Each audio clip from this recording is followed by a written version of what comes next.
Bapak Budi Karya Sumadi, Menteri Perhubungan.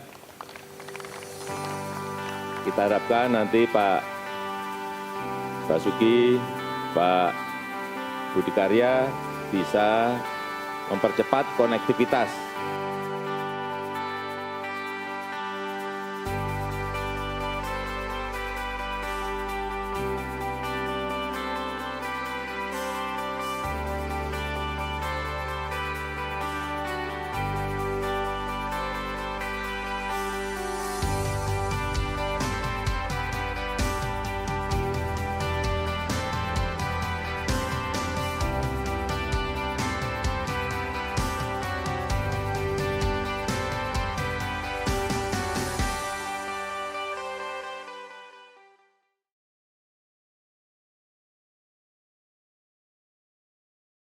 Saya dibesarkan dalam satu keluarga pendidik ya.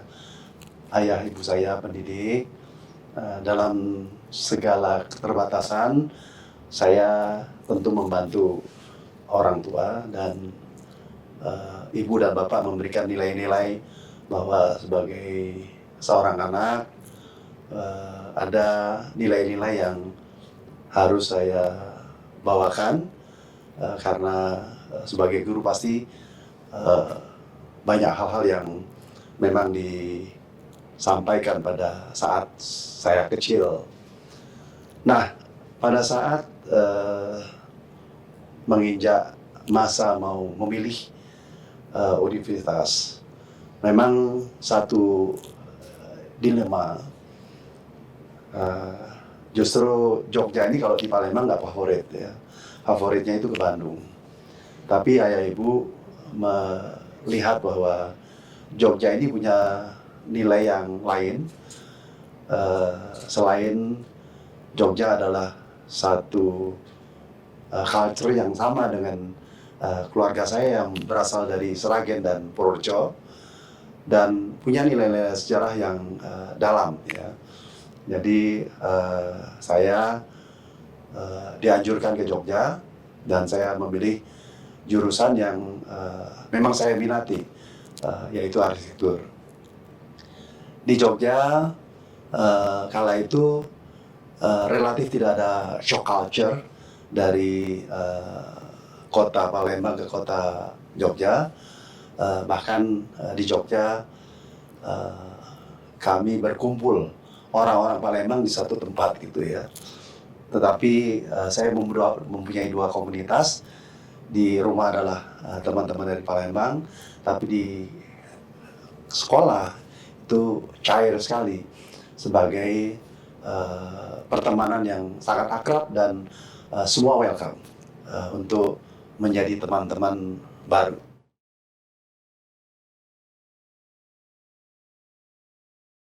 Ya, Jogja itu romantis ya, artinya apalagi saya itu pendidikan arsitektur ya, dengan tugas yang banyak sekali gitu.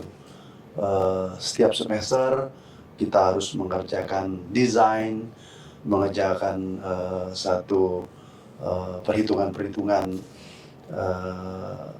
struktur dan sebagainya, sehingga menyita waktu.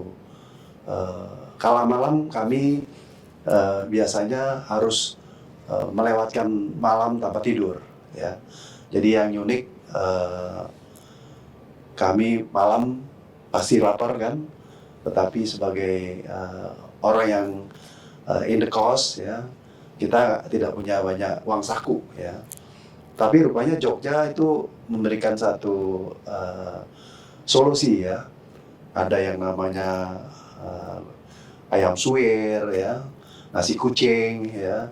Terus kadang-kadang di satu warung walaupun kita berhutang, ayamnya itu bisa dipotong-potong kecil-kecil gitu ya, nyambel sendiri gitu. Jadi benar-benar merakyat dan tidak saya jumpai sebelum ini di Palembang bahwa kehidupan masyarakat begitu menyatu antara pendatang dengan para penjual-penjual itu. Tentu ini membawa satu kenangan yang indah ya, dan kita makin akrab dengan keterbatasan itu kita makin akrab dan kompak. Sampai sekarang kami sering berkomunikasi dan bertemu.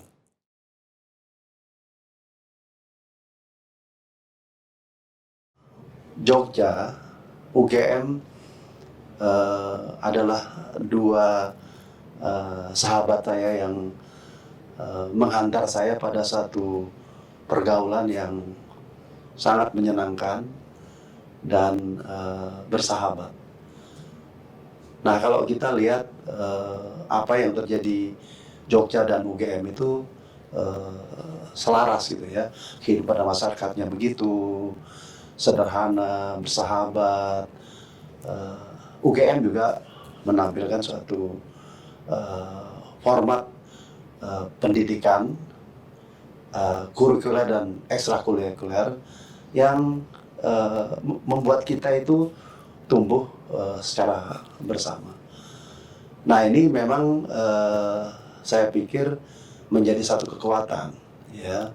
Bahkan saya sampaikan kepada mahasiswa baru, kalian harus beruntung di Jogja mendapatkan sekolah UGM dan juga di Jogja, karena disinilah kawah Candra di Muka yang begitu lentur, begitu cair. Tetapi kalau kita melihat itu sebagai satu kekuatan, maka kekuatan itu tidak tertandingi, gitu ya. Semacam persahabatan, kolaborasi, menghargai orang lain, itu nilai-nilai yang diajarkan kita kala hidup di Jogja dan di UGM.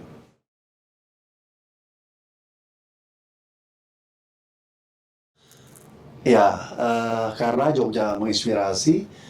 Sejak sebelum jadi menteri, saya selalu jadi ya katakanlah initiator ya, ataupun kelompok-kelompok itu untuk kita selalu menjaga persahabatan yang ada di Jogja. Sejak tahun 2005,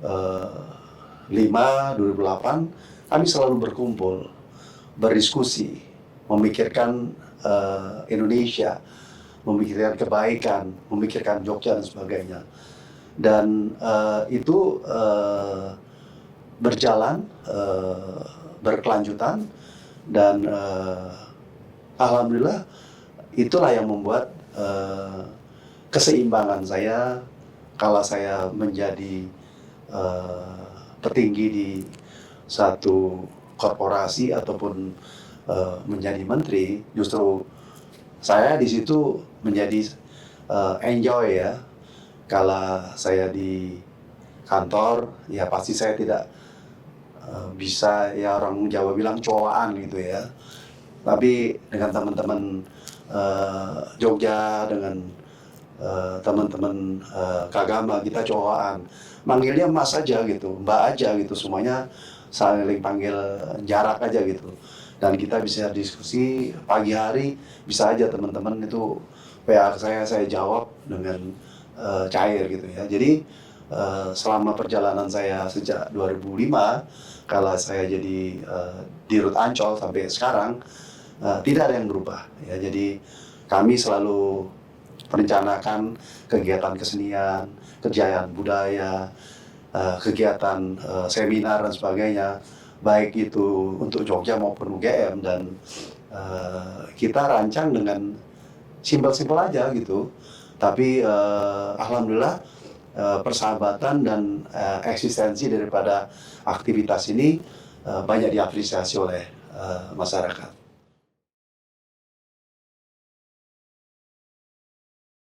Jogja istimewa adalah suatu keniscayaan.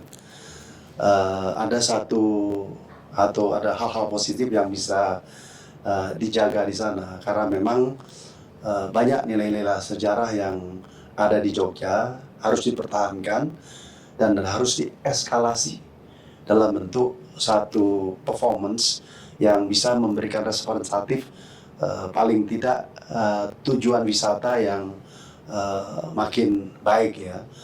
Nah, keberuntungan, keistimewaan ini harus kita manfaatkan dengan baik, apalagi pemerintah sudah memberikan banyak hal pada Jogja, dan undang-undang ini seiring dengan apa yang menjadi pemikiran-pemikiran diaspora yang ada di luar Jogja, ya.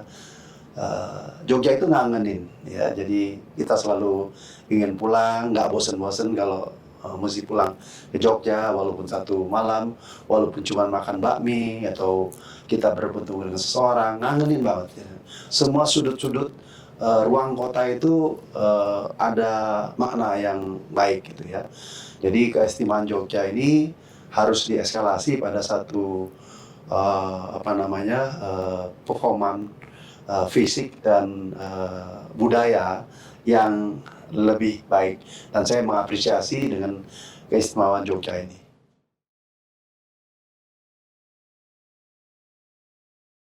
Ya, Pak Sultan orangnya kalem, ya, visioner, selalu bicara masa depan, tidak bicara hanya Jogja, tetapi bagaimana kita bicara tentang keindonesiaan.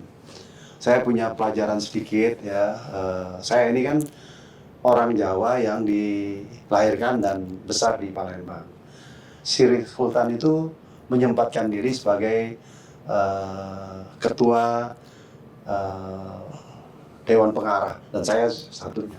Jadi masyarakat Jawa di Sumatera mengapresiasi Sultan bukan saja sebagai gubernur Yogyakarta, tetapi adalah sesepuh dari orang Jawa yang ada di seluruh tanah air.